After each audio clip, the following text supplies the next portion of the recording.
ever since the Franco-Prussian War in 1870 to 1871, the Germans recognized that they were likely to face another war with France. That was the war that allowed Germany to unify. They humiliated France. They were able to capture some very valuable territory from France, in particular Alsace and Lorraine, which is very mineral rich. And so the Germans were plotting to, well, what are we going to do if we get into another war with them?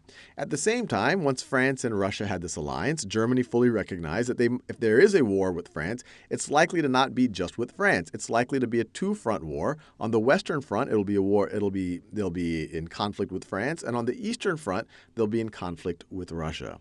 And so to deal with this eventuality, this is all the scheming that Germany did in the decades going up to World War I. They came up with the Schlieffen Plan, and I'm sure I'm mispronouncing it. Schlieffen Plan, named for Alfred von Schlieffen. He was chief of the German Empire's general staff from 1891 to 1905. And it was based on how do you deal with a two-front war. And the general ideas here were that Russia had a large and almost inexhaustible army, but because it was so large, it would take a long time for it to mobilize. A long time to mobilize. And the Germans are actually able to approximate it correctly, because this is how long it did take the Russians to mobilize at the beginning of World War I. They estimated that it would take them about 6 weeks. So the Schlieffen Plan called for enough German troops on the Eastern Front initially in order to keep the Russians at bay. But then the main fighting force of the Germans, while the Russians are mobilizing, is to go after France and try to essentially knock France out of commission so that they're not facing a two-front war anymore, and then have those troops go back to fight against the Russians. And the way that they wanted to do it is by rolling through Belgium in kind of a wheel-like pattern like this. And the reason why they wanted to do this wheel-like pattern is that they correctly predicted that the French were very eager to get this territory right over here. And the French actually had a plan, they call it Plan 17, for going after Alsace and Lorraine. It was an offensive plan. And the view is if the French army is going in that direction, if the German army rolls through Belgium and is able to get them from the rear, they could put the French army out of commission. So in early August 1914, the Germans, once they declared war on France and on Russia, the Germans tried to put the Schlieffen Plan into action, and they frankly almost succeeded. So through August and early September, the Germans were able to essentially roll through Belgium.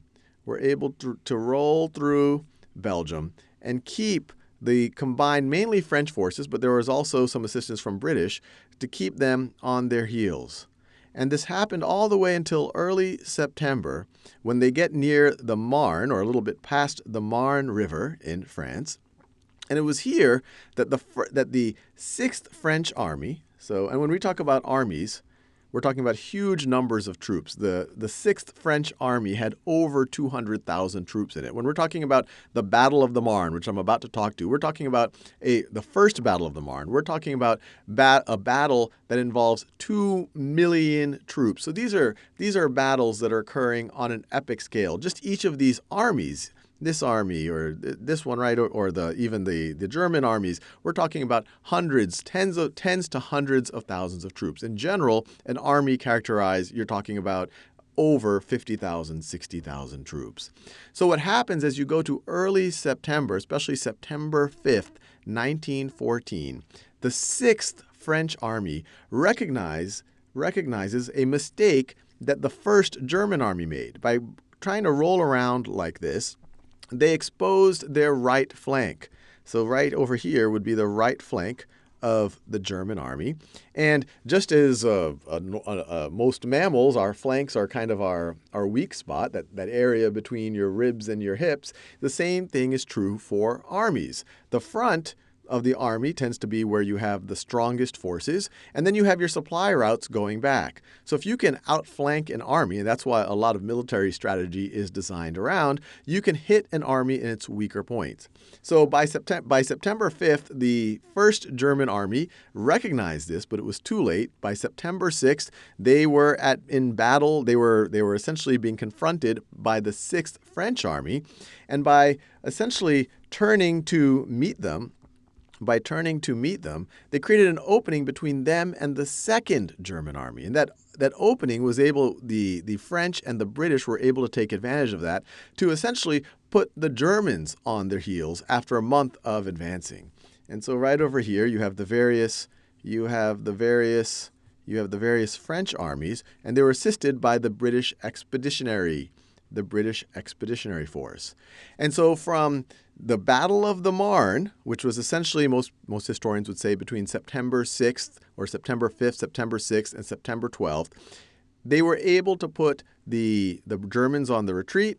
The Germans retreated past the Aisne River, and then once you get into November and the end of the year of 1914, the Germans essentially entrenched themselves, and they were literally building deep trenches in northern France and a little bit of western Belgium. And what I have right over here, let me see if I can draw it. What I have right over here, what the boundaries are eventually happened after the Germans suffered essentially their first big defeat. They had to retreat, and they had to literally retrench.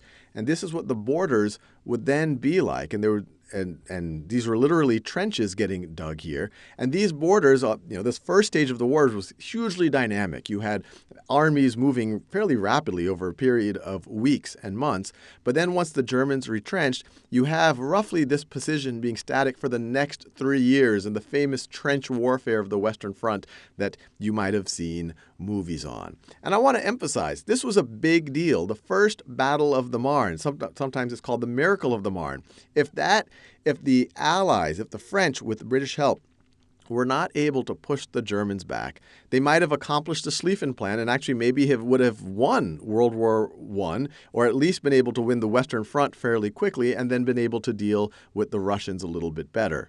But because of the miracle at the Marne, which was hugely bloody, we're talking about 500,000 casualties on both sides. We're talking 100 to 200,000 dead on both sides. But because of that was able to hold off the Germans, but it got the Western Front in this kind of ugly 3-year-long trench warfare.